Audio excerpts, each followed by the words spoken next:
On today's episode of Gathering the Kings. I realize that everybody's going to bet on something the next 10 years. That's right. Why not bet on yourself to really 10x or 100x what your vision is and trust that you can get it done? You are listening to Gathering the Kings with Chaz Wolfe, featuring fellow 7, 8, and even 9-figure business owners who have real battle scars from business and life, but have prevailed as the king that they are designed to be. We welcome high-performing entrepreneurs to the stage in order to reveal the real of the real on what it takes to build a successful business today. We dissect the good and bad decisions they've made along the way that give a true and accurate picture of the journey of success and how you too can get there. Through this dialogue, you will learn the value of growing your network and surrounding yourself with power players and kings like today's guest. Grab your pen and notebook because we're about to dive in.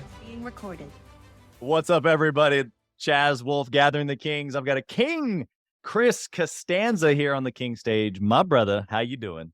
Hey, Chaz, doing well. It's a beautiful day outside. How are you doing?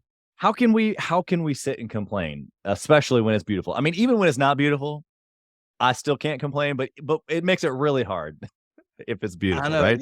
100%. People are hungry. People are working more. People are excited about the day when it's blue skies. So That's right. we're excited.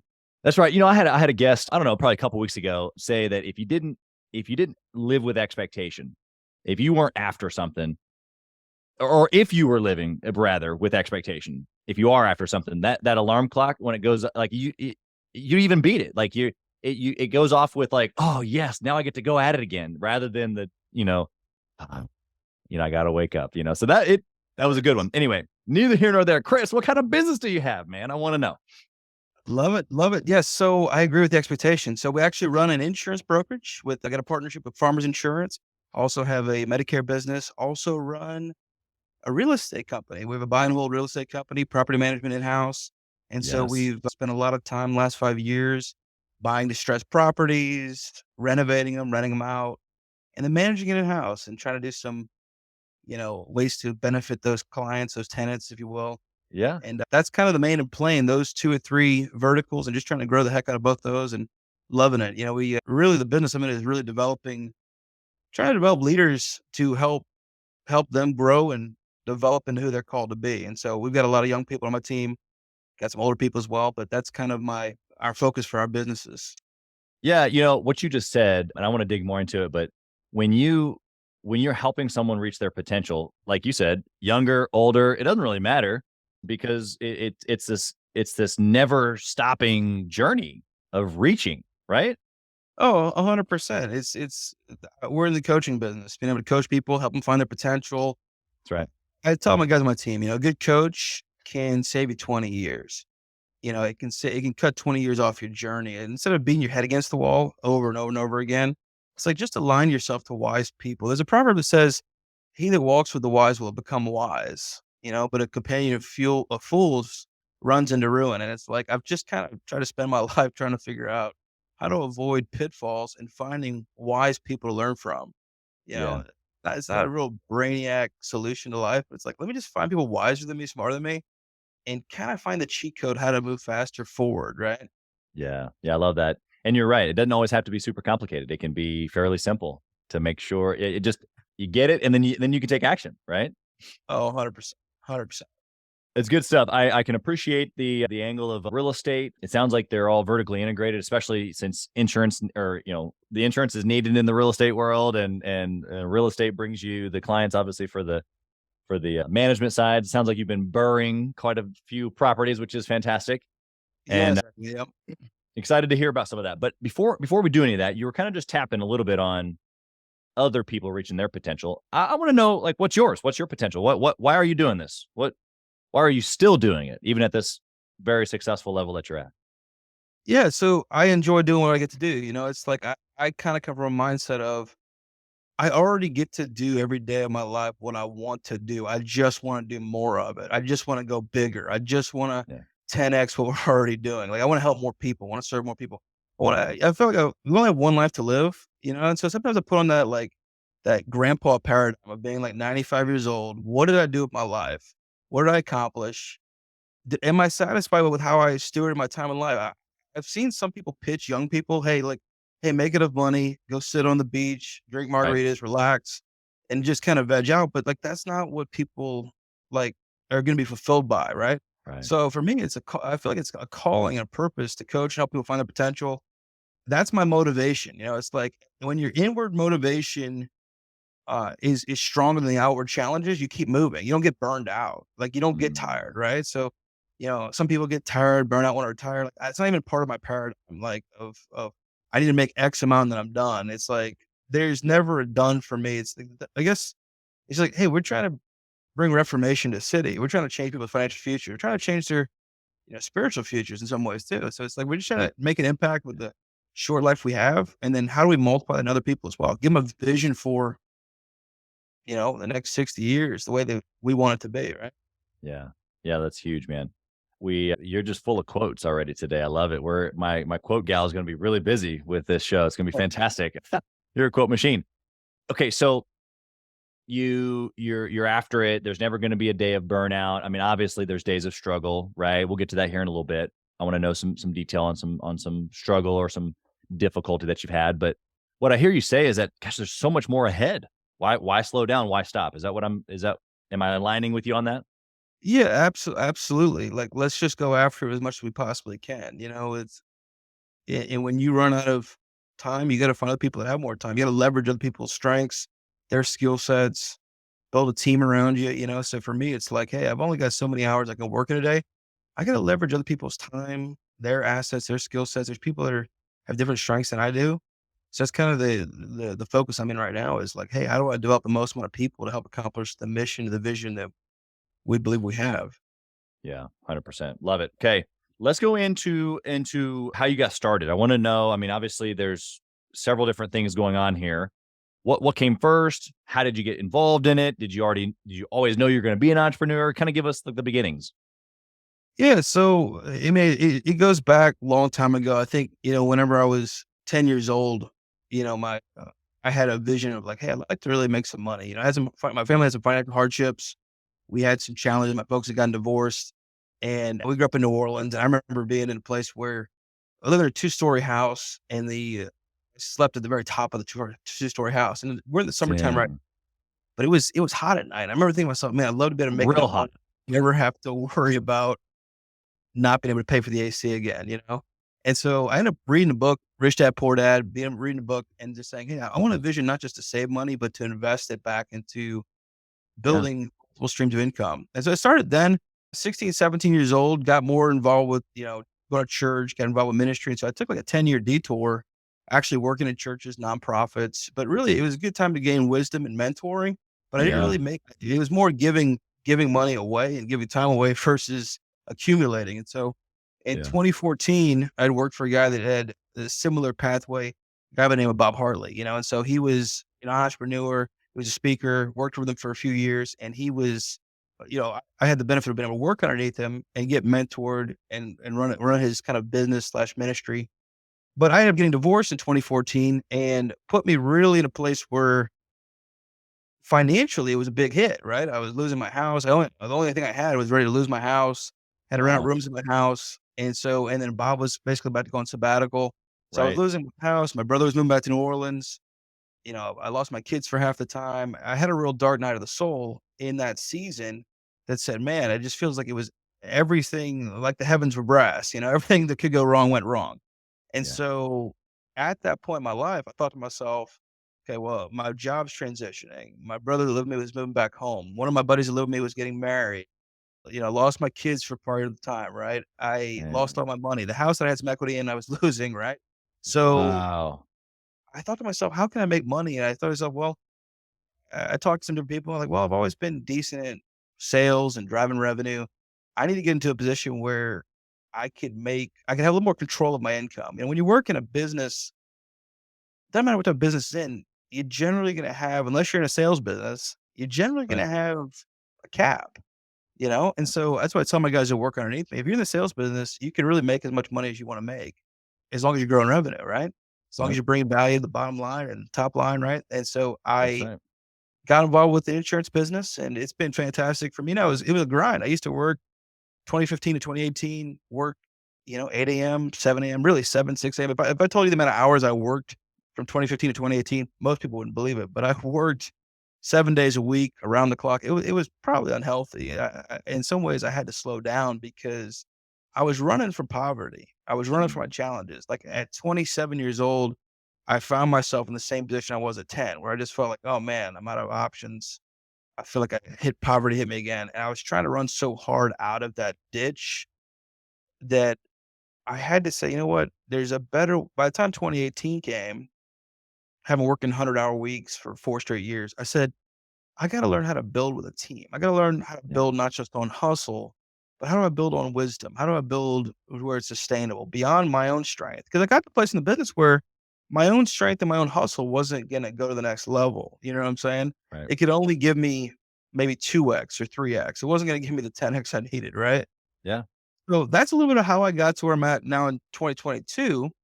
But just some different, obviously once you start making money, you start thinking about where do I put it? And so at the time, I was driving around Kansas City selling insurance, going home to home, and I would go to every home, 8 a.m., 10 a.m., noon, 2, 4, 6. I'd be at home till 8 p.m. sometimes till 10 p.m. They had me over, right?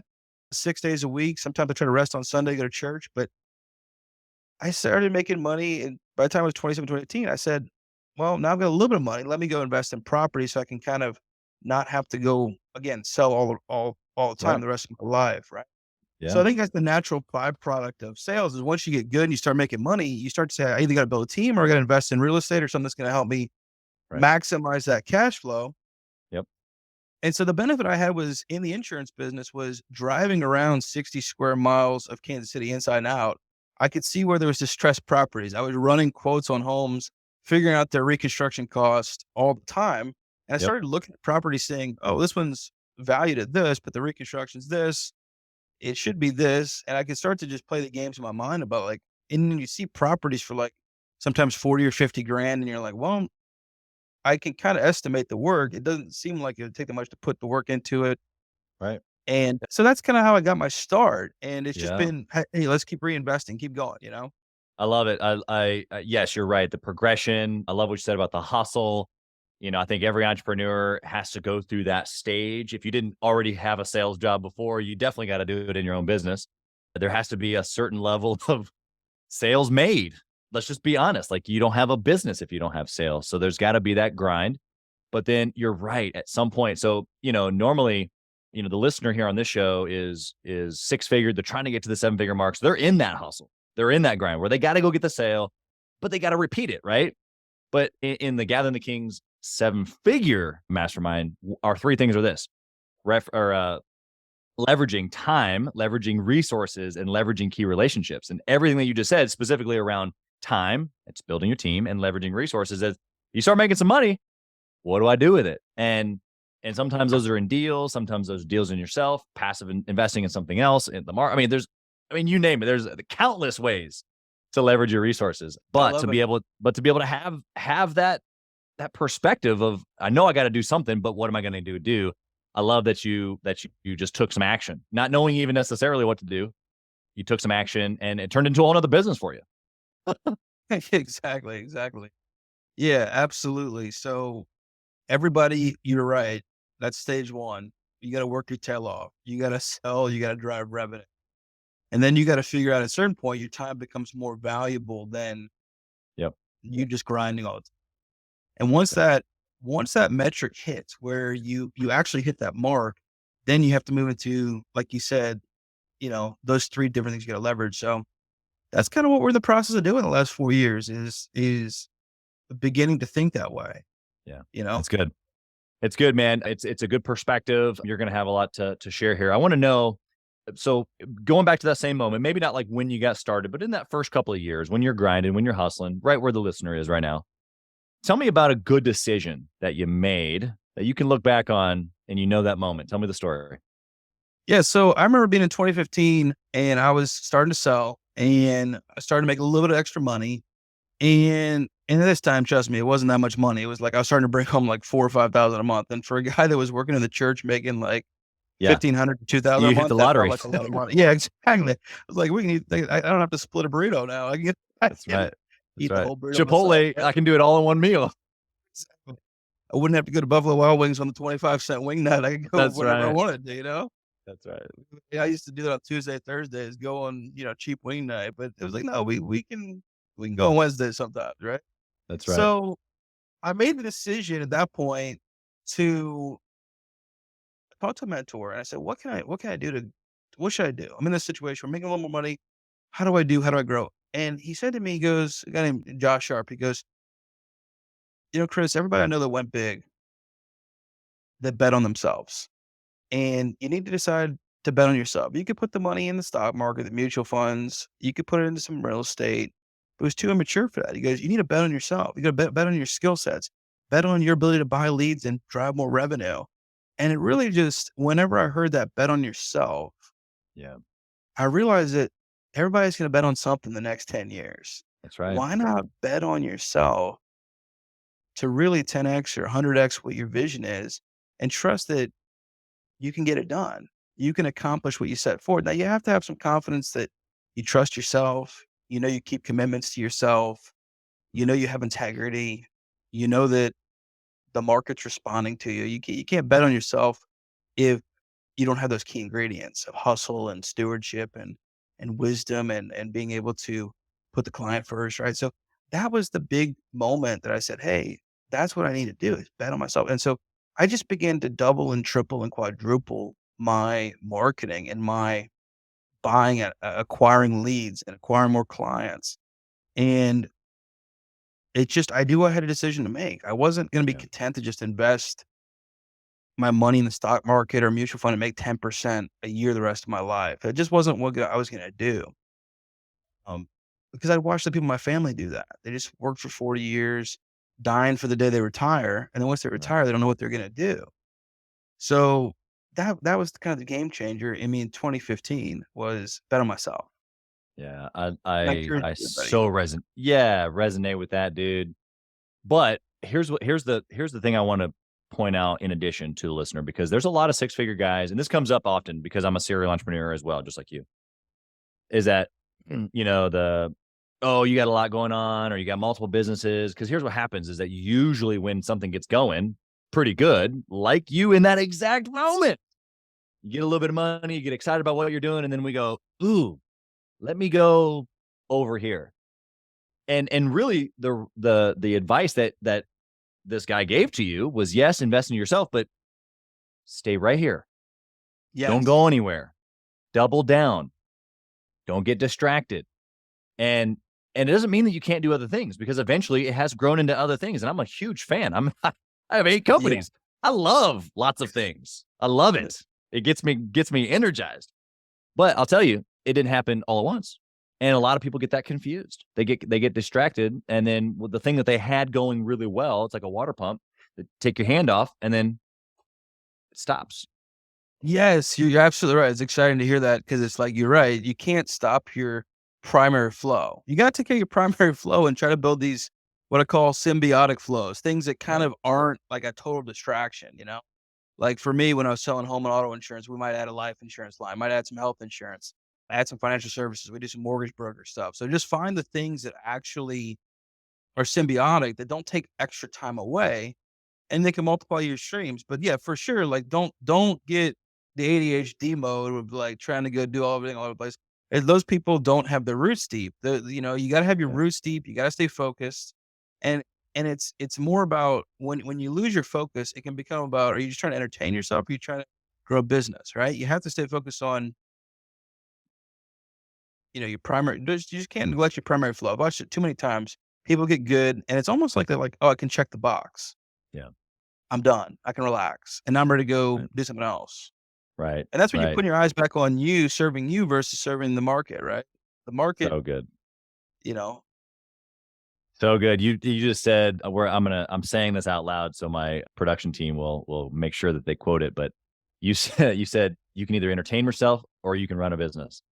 And it's like, man, you're so right, because the ADHD or the like, I mean, we all have it. I'm raising both my hands. I love it. I love going project to project and new idea to new idea, but that's not how sustainability comes. And that's definitely not how you build a 7-figure business. 100%. Yeah, 100%. It's you got to stay focused, you know. And some of the some of the richest people in the world just stay focused on one or two things. It's like, you Yeah. remember Michael Jordan when he tried to play baseball, it didn't work out so well. You have people that just if you just stay focused on being a specialist, sometimes some people have the gift to do the A companies, right? But some Right. people just need to be specialists at one or two things for a while, maybe a decade, maybe 5 years. And I see it with my team too. It's easy to get distracted. You got to keep them focused, focus, Yeah. focus. Fight for focus. Hey, Kings and Queens, Chaz Wolf. I want to talk to you about something that's super important to me. We put a lot of time and effort, we meaning myself and my team, into this podcast, into the content that goes out every single day. And if you have been getting any sort of value or insight from this, we want it to be able to reach other business owners too. So we would love if you would like, comment, share, leave a review, post, share again, all of the things on social media, on all the different platforms, or even on the podcast mediums of Apple and Spotify. We would love to be able to get our content into more hands, more entrepreneurs, so they can grow their business as quick as possible. Together, we are building a community of like-minded entrepreneurs who are committed to growing their businesses to new heights. So let's do this. Let's help each other. Let's help each other grow. Exactly. All right. Well, so let's flip the coin here. Tell me about the bad decision. Tell me about the dark moment where you would change it if you could, type of a thing. In business, let's see. I think sometimes in business, it's always people. You know what I mean? Like, so the wealth and the prosperity of business is in your people. There's a saying that people are the promised land, right? And people have been my biggest asset, but people have also been my biggest challenge. You know what I mean? And you can work with people that you think are good people. You can work with people that you think are even you know upstanding people, and then you find out you don't underwrite the deal as well, and you get into a situation where it falls apart, right? Or you go hire somebody and you think they're gonna work well, you trust them a lot, and then you get burned. So, are those bad decisions? No, I just think that when you're young and starting out, you take a lot more risk than when you get older. You get a little more wiser, and you vet your process a little better, to where Yeah. you learn how to uh, require people to earn your trust. You learn how to require people to earn their spot more than just giving away the keys, you know? Sure. And so, do I have a specific story? I mean, I think that's been probably a pattern over the years is sometimes you gotta be careful in business to not underhire, and then you gotta make sure you cut ties when it's time to cut ties soon as well. It's like it's and I think that would be I'd probably be a lot larger. No, I wouldn't say a lot larger, but I'd say it would probably be larger if we would cut ties faster with certain people, right? Sure. That's Yeah. all. I wouldn't say it would be larger, but I could have saved, let's say, between 50 to $100,000 just cutting ties sooner with certain situations, maybe Yeah. even more. Yeah. So that's just me looking back the last 8 years and saying, Hmm. you always want to give people the benefit of the doubt, but then sometimes it's like you gotta just cut ties when you know it's not a Yeah. good fit. Yeah. 100%. Yeah. And you it's tough to know that moment until you've had the moment and you go, well, you didn't learn it and then it burned you. Or you executed in the moment and it worked. Usually it's the burning that you remember. Right, um, exactly. so Oh, it keeps you on your toes. So in that moment, you're like, okay, no. This is the break point. This contractor's got to go, or this client, or this, team member, whatever. This is the breaking point. You got to know that. it's you don't expect everybody to do it, but some people lack integrity when they need cash and when they need money. And so it's a challenging thing to kind of navigate, where you're trying to keep things moving and you have to have some discernment. It takes some discernment to know, hey, when's the time to be patient and when's the time to, you know, make the call. I liken it to like if you're a coach of a football team or a basketball team, you gotta know when to pull somebody off the, you know, off the field and put them on the bench for a while, right? You got to figure out the time frame. And so I Yeah. could say 3 or 4 times when I just waited too long. My tendency is to wait too long and give people the benefit of the doubt versus Yeah. to fire quickly or to cut the partnership quickly. That's kind of my tendency. And Yeah. so in some ways you can benefit by being gracious first, Yeah. but it's better to have truth and grace, right? It's better to have a little bit of both and find a way to kind of keep yourself from your weaknesses, you know? Yeah. Yeah. No, you said it perfectly because you're right. Whether you lean naturally more towards the truth or the gray side, both have a place. And to be able to utilize both is the mastering, I guess, of both sides of the sword, So what you kind of you hinted at when I asked you that question around, like, as you get older, you experience more things, you have this more discernment, you become wiser, a better process. What is that process now? Or do you have a discipline of sorts when a decision comes to your desk and you got to make a decision? In regards to hiring, firing, developing people? Yeah, all the above. Yeah, so I think hiring, when I'm bringing somebody on my team, now I'm in a place in life where I'm like, I wanna see who I wanna work with. I wanna make sure I like them, right? So in my culture, in my office, I want somebody it's very positive, right? I want somebody that values community, that values, like, our culture, that values the cause that we're about. Hey, we're about changing Kansas City for the better. Like, we're about changing people's financial future. We're about, going out there and serving and giving back, right? Like, that's a certain aspect of our culture, right? So we Sure. want positive people. We don't want people that complain or defend themselves when they're getting coached. We want people that are coachable. We want people that value excellence as much as they value fun. We don't want them to be uptight and super wound up, super stressed out or uptight or, too rigid, but we don't want them to be so fun that they don't value excellence. And so Right. now I have a process of saying, hey, let somebody else on my team kind of interview first round, right? And maybe only take a third of those into the second round, right? Where then I'm like, okay, let me sit down with them. And the key thing for me is, do I want to work with them? It's kind of like going on 100 blind dates to find out who wants to go on the second date, right? So it, Yeah. it takes time. It takes time and a good system. But as your business grows, you have more money to be able to set up those processes. When I first got started, I was just trying to hire anybody that could, speak and had a good personality, right? Right. That was my Your two qualifiers. exactly. You'll listen, you'll take some orders, you make some calls, and then, we'd eventually get rid of them pretty quickly if they couldn't pick up the phone. But it was that's kind of my process is, hey, a couple rounds of interviews, make sure I like them. We look at the 4 C's. Hey, they got to be a good fit for our compensation plan. We're looking for humble people that want to work hard, value excellence.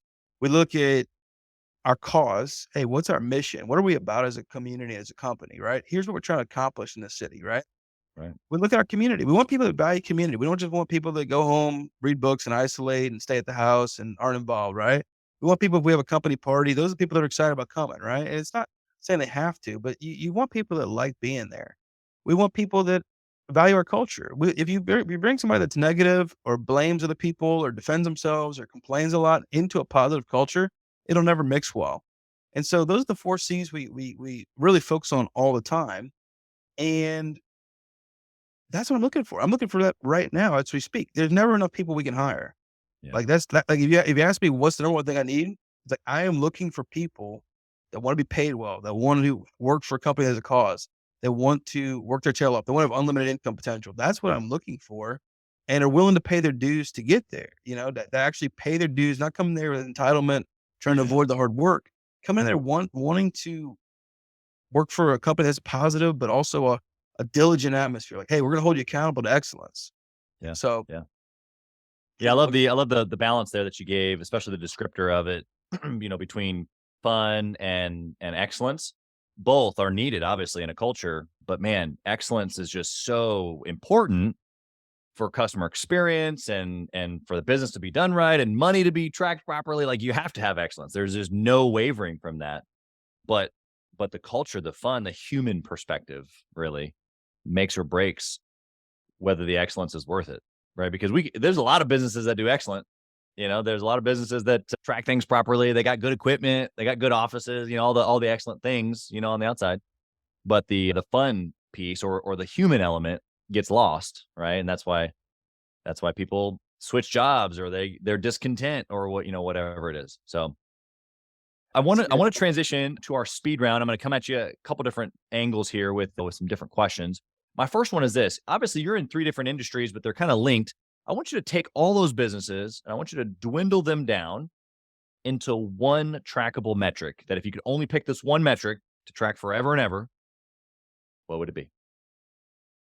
Yeah. So I like to say we're in the people business. It's like we're selling happiness to people. We're protecting their homes, protecting them. So what metric would I track? For me, I'm looking at, hey, I want to track people that are aligned and bought in and on my leadership track inside of my company. So if I look at, I've got 2 offices, 2 commercial buildings we own. I'm looking at how many leaders do I have underneath my vision, and then how Right. many leaders do they have underneath theirs. So because I know if I take care, like I look at my leaders as my chief clients, Yeah. right? Those are the people I serve the most. Those are the people I spend the most time with. Yeah. Those are the people that bring the most value to my company. And so the one metric I would have is how many leaders do I have that are aligned to my vision, my values, that are bought in, and how many people do they have underneath them doing the same thing, right? That's the one metric. If I have that, my businesses will grow for eternity. Yeah. I love that. Even it's not just the people. The way that you described leadership, building leaders, even leaders within leaders, and how that's an indicator, that comes from a trained perspective for sure. So I'm pointing that out to the listener here because I mean I don't know of any home or child. I mean, unless John Maxwell's your dad. I don't know how you just like you have to learn leadership. You have to press into it. You have to learn it, write it down, and then you have to apply it. And then you got to kind of like work stuff out. And then to be able to then raise up leaders is like another level of that. And so I'm saying all that to encourage the listener because they're in the process right now of most likely pressing into being a leader, right? They haven't hit that 7-figure mark, partly because they can't fully lead 100% well, or maybe they have gotten that down and now they're in the process of trying to duplicate themselves in leadership form. So everything that you just said makes beautiful sense, but I want to highlight that to them that it's for real. Like you're not going to move on. You cannot move on without this angle. Oh, I love what you're saying, and I love what you're doing with both the podcast and the Gathering the Kings Mastermind because you're giving people an on ramp to acceleration. We used to say, "Hey, there's acceleration through association," right? I And love that. so, yeah, exactly. I'm thinking about writing a book with that title on it, but I Yeah. mean, you know, Yeah. Hey, we'll it's do it been together. no, I like that. I love that. Absolutely. And that's what I love what you're doing with both the podcast and with the mastermind. And I just think it's so crucial to get out from comparing yourself to people that you went to high school with or college with or sit across from you in the office. When you Totally. compare yourself amongst yourselves, it like if I just compare myself to just like let's say a brokerage down the street, well, I don't know what they're doing. I don't know their values. I don't know their vision. I'm trying to compare myself to my potential. And Yeah. if you have a bunch of people in the room that are looking, where our potential with a guy that's been there and done it, and it just makes it so much easier to accelerate, right? And so I never looked at it as a cost. I look at it as an investment in myself, my future. I've been a part of different masterminds before in the past, but it's Sure. it's always expanding my vision and my mindset of like, hey, these things I need to tweak, these things I learn, and it's challenging. You got to be able to say, hey, I want to grow. I want to grow in that atmosphere. I'm going to grow. Yeah. You know. Yep. Yeah, you're spot on, dude. It's the reach. If you can acknowledge that you haven't reached it, then the next progression is, well, let me reach. If I haven't reached the end, that means there's something more. Let's go. I mean, that there's obviously a lot more that goes into the journey, but that should fuel the tank for a long time. Okay, so I got a question for you around books. What book would you recommend that 6-figure business owner read who's trying to scale, trying to get to that spot? Yeah, I think one that I read recently was The Power of One More by Ed Milet. Yeah, great book. So just saw him speak recently. I love his podcast, love his book he's doing. The Power of One More, just basically a story of like maxing out your potential. Obviously most people say, you got the Rich Dad, Poor Dad. There's a bunch of books on habits or disciplines, things like that. But that's a big one for me. I'm trying to think of what else I've read recently, but that's that. The Power of One Yeah. More, Ed Milet. Perfect. We'll put it in the show notes as well. But yeah, a great recommendation. Okay. What you kind of already talked about masterminding a little bit. You said you were part of some other ones. Do you intentionally network and or mastermind? Is there a difference? Do you do these things with other entrepreneurs? Yeah, absolutely. So for me, with different carriers that are representing the insurance field, I make it one of my goals every year to make it to all the achievement clubs that I can possibly get into. Why? Not because I want the free trip. That's important to me and my family. I love that, right? But it's really like when you get around the top 40 people in maybe your carrier or your industry, Right. right? When I get around the top 10%, right? It does something for me, right? When I'm hanging around people on my team, or maybe even people that are my employees below my team, right? I spend most of the times elevating their thinking. But when I go into a place where there's continual elevated thinking, it Yeah. begins to normalize and codify in my brain that I'm not just pioneering. This is normal. Right. You know, the pioneer can run into all these different things where they feel like, am I insane? Am I doing this? Like everybody tells me like, this is crazy. What am I doing? But then you get around people that have an elevated mindset and a mastermind, like Gathering the Kings. It's like all of a sudden you realize, oh, this is normal. No, we're just trying to reach our potential. What's abnormal is people that are settling for less than their best, right? Right. Yep. 100%. Exactly. Good. Well, I think that your perspective is fresh, but it's so good. I want to take that a layer deeper though. Everything that you just said logically makes sense. Even I'm thinking back to me when I only had one edible arrangement location, 25 years old. We're not doing $1 million yet. And if you had told me that, I'd been like, yeah, that makes sense. But then if you had presented me with an opportunity to join a group or go to a conference or whatever, like when it came time to actually do it, put my money where my mouth was, I would have been like, and I probably would have been full of excuses because I was scared to spend the money, all these things, right? And I put myself in that position because that's literally where I was. I remember thinking, spending money on a conference that I wanted to go. I was like, I can't believe I'm spending. So what would you say to that person who was me years and years ago, but they're listening right now? Yeah, I think you can't afford not to, right? There's the cost of going, but there's the cost of not going, right? I think people don't write the cost down of what if I don't grow? What if I don't invest? What is the cost? People don't want to look Yeah. at that. They do not want to look at the lead measures to what if I don't? Those type of people, right? So for me, it's like when I got to place in business, I had to write down myself, okay, I could spend this much money on marketing or I could not. Okay. The Right. cost of not is I save money today. Yep. The cost of not the cost of doing is I lose money today. The cost of not doing is I'll lose money the rest of my life, right? And Right. so when I started to write like the opportunity cost, like what's the opportunity cost to not doing something or doing something? So yeah, Yeah. that's how I'm in Kansas City now. That's how I came to Kansas City. I started going to conferences, started going to the One Thing conference years and years ago. Where I wanted to be inspired. I wanted to have a vision for my life, a cause to be part of, right? And so for Yeah. me, it was just part of my lifestyle from 17, 18 years old, going to young adults conferences, being inspired. But I do understand. I do understand the cost, but you can reward yourself, make it into a vacation, make it into a business expense, right? That's Right. what I try to do. Add an extra day on the end that you go explore the city you're going to. We just got back from Dallas, from Austin, West Virginia this summer, but I'm getting around people that, we probably spend $20,000 $30,000 a year on personal development. And then a lot of times we get trips given to us for free. They're probably worth that much also. Yeah. So as long as we're making a return, like if we can get one or two pieces of information Easy. that change your game, it's so worth it. Doesn't matter if it costs a few $1,000s. Like I'll have people come by my office for coaching, mentoring, and I always try at the end, they'll bring some of their teammates by. I always try at the end to go pick their brain. And that's what I encourage the listener to do is like, you got to be a giver. You got to be a mentor to others. And then at the end, sometimes it opens door. Givers get, right? So if you can give, then at the end, you can just ask. It opens door for you. Ask a question. Say, hey, and I was able to mentor this lady probably an hour this past week. And then I asked her a question about her process. And man, it gave me open my mind. That one little nugget that frankly, had I would have just called her and asked her, she may not pick up the phone. If Right. I texted her, it wouldn't have had the same reach, you know? Yeah. Yeah. Okay. So no, I'm gonna leave that one there. We beat that horse. You're incredible. Your mindset. You're a studied individual. That's what I'll say. If you only had a 1 week, or sorry, 1 hour each week to operate your business successfully, like you do now, what would you do with that 1 hour to successfully run your business? If you were limited to 1 hour per week. That's a great question. So if I had 1 hour, I would have tremendous PowerPoints, tremendous slides, and make it a tremendous staff meeting like you would not believe.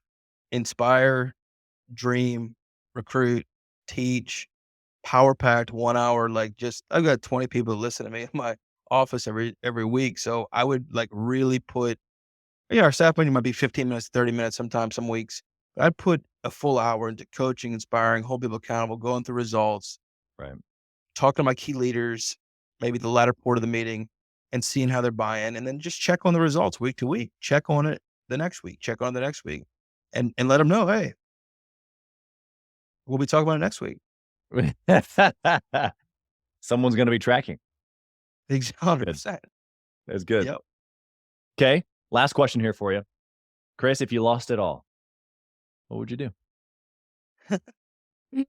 I'd probably cry for a little bit. I'd be like, man, I can't believe it. I appreciate the honesty.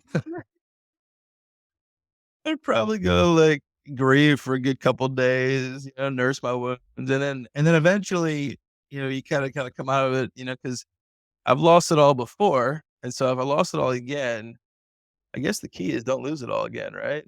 Everybody loses something once, but you don't want to lose it all again. But if I did lose it all, I'd be like, oh man, I got to get back to selling. I got to get resourceful. I'd probably be a lot more resourceful than I am right now. When you got resources, you don't have to be as resourceful, right? That's right. You can just make things happen with money, right? Money, time, team. But I'd get back to just being reselling. I'd do the same thing I did over again. I just get back to selling faster. I have a lot more experience, more wisdom, more know-how.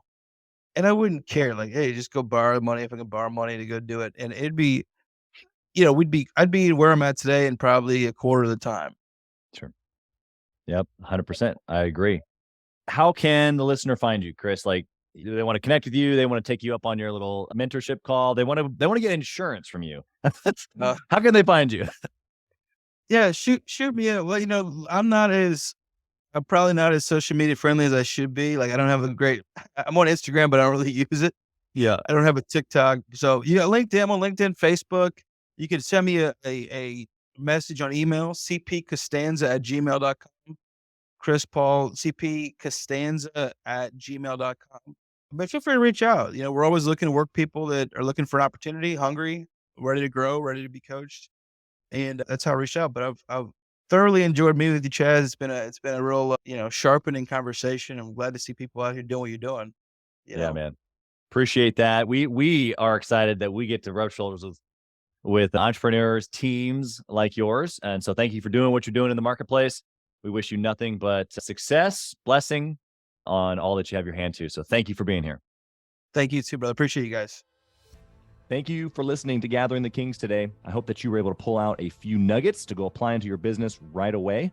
More importantly, though, I hope that you're realizing that it takes more to be successful than just being by yourself, doing it all on your own, carrying the weight all by yourself. What I have realized, not only in my own journey from multiple businesses and multiple different industries, and now interviewing over 200 or 300 other very successful 7, 8, and 9-figure business owners, is that it's tough to do it alone. And so Gathering the Kings exists to bring together successful entrepreneurs. In fact, we are putting together 1,000 kings, specifically who are grateful but not done. We're intentionally assembling kings who fight tooth and nail for their business, family, and communities. And here's what we believe, that in the pursuit of excellence in those areas, that it ignites within us the responsibility to govern power and forge a lasting legacy. So if that relates and resonates with you, and you know that you need people around you, sharp, qualified, other very successful business owners, I want you to go to gatheringthekings.com. I want you to take a look at what we're doing and see if it makes sense for you to be part of our pursuit to 1,000 kings. Talk soon.